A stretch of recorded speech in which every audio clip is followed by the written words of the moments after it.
Welcome back to my channel, guys. Today we're going to talk about humanity.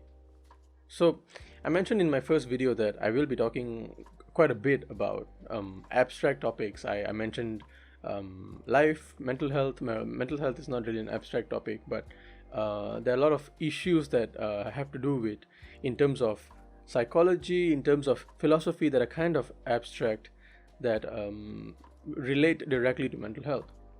And so today I asked myself a question, right? What did I want the direction of my channel to be? What is the goal of my channel, right? And it led me to ask a much bigger question. If I wanted my channel to be a platform where I can spread love and positivity and hope for people, then the goal of my channel needs to synchronize with what I think the goal of humanity should be. So then I was stuck with that question, right? What do I think the goal of humanity is? It's a very hard question to answer, just because you can't really decide how humanity changes. You can't decide what direction it takes. It has been changing over time, and it will change inevitably with time, right? It's not something that we can control, but it is something that we can talk about, and how it can help us improve the lives that we have. Because the fact is that the world is going to go on living for a couple 100,000 years or so, and the universe will probably live on for longer than that, but we are limited to the lifespan of a human being, excluding the lifespan of the human soul, which is a different conversation entirely. But what I wanted to talk about was what I think our goal in life should be. So, in simple words, my goal in life is to simply be at peace. To be so at peace that on my deathbed, I want to be able to say, hey, I've lived my life. I've done all that I wanted to do. And there's nothing more that I could possibly want, right? And fair enough, that's a very hard, it's very easy to say, but it's much easier to it's much harder to practice, right? There's always going to be something more that we want, always something bigger to chase. Like you can acquire as much wealth in the world, you can acquire all the wealth in the world, but it will never satisfy you. It will most definitely lead you to want more wealth. So then wealth can't be the goal, right? Wealth can't help you attain peace. It can't help you become content with life. So then, how do I answer this question? The goal to humanity. How do we achieve peace? Not just on an individual level, but also at a much larger scale, on a social level, on a global level. So the way I see it is that the world, as I mean, this is just one perspective, but the world has evolved in a way that the so-called Darwinian evolution of biology, right, of the human race, right? So we evolved in the sense that there was a means of survival of the fittest, meaning that all this while the only way forward we have moved is if we reach some kind of conflict. We find a norm, which we call the thesis. We find a thought that opposes that norm, which is the antithesis. We conflict these ideas and find a solution, which is the synthesis. And that is the only way that the human race has advanced all this while. And to the people that still believe that, the survival of the fittest is still the way that we need to move forward, I think that is very wrong, in the sense that the whole point of the survival of the fittest idea was that the world needed to move forward. The world will inevitably move forward, and that there will be some things that are left behind and some things will move forward. That doesn't necessarily mean that things that move forward are the fittest. This is under the assumption that the ones that survive, the ones that carry on in time, are stronger than the ones that don't, right? So we live with this kind of narrowed, windowed mindset that life is limited to how much we can attain, how strong we can get in this lifespan.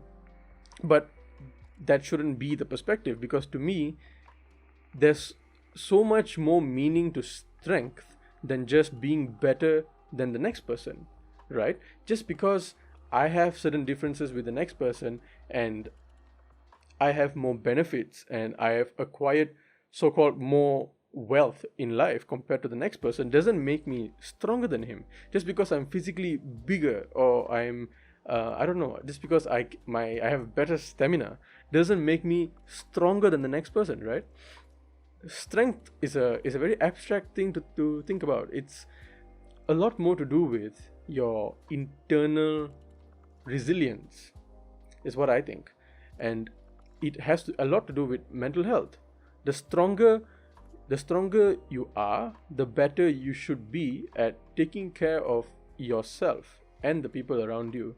The stronger you are, the better you should be able to express yourself, express your feelings, the more free you should feel. That's true strength, right? Being able to love yourself no matter what you are, no matter who you are. Because it seems to me like that is the hardest thing for us to do. And if you can accomplish the hardest thing, doesn't that make you stronger? So, I'm sorry that I went on a long ass tangent. Getting back to the point, right? I think the world now shouldn't move in the direction of survival of the fittest. I think we should move in a more collective ideology, right? How do we help humanity? How do we help the human race as a species, and not just the human race, but the earth included? How do we better the quality of life for the environment, for animals, for plants, for forests, for the natural landscape, and for human beings in the process? And this leads to a very hard to answer question, right? What is the kind of world you want for the future? One that is more technologically advanced, or one that is more natural, with more green, more forests, where you want everything to move sort of in a, I don't know how to say this, in a more ecological way? And my answer to that is, I kind of want a balance. I know it's a very cliche answer, so-called middle path, Buddha. Yes, I live by that. But yeah, that's the reason I want a kind of middle path. I want to be able to live in a world where we have technological advancements, but it doesn't what's the word? It doesn't act as a parasite to the earth and to the human race, right? As of now, we are extracting energy from the earth and drying it up, right? We're sucking out the energy and to use it for our benefit. And that has just been the way all this while. We kind of don't have a choice right now. But the fact is that we have evolved so far in time with technology and finding ways to save the environment. But the fact is that the governments that are the people that are in power need this margin. They need to be able to exploit the environment in a large margin so that they make a profit. And it doesn't matter whether or not the earth dies, right? So that's the mindset that we kind of need to shift out of. We need to shift into the mindset that we and the earth, the human race and the earth, they are not separate. We can't exist without one another. Maybe the earth can exist without us. If the human race dies, there'll probably be another species that evolves onto earth. I mean, it's a conducive environment, but the fact is that we need the earth to survive, and we also need each other to survive.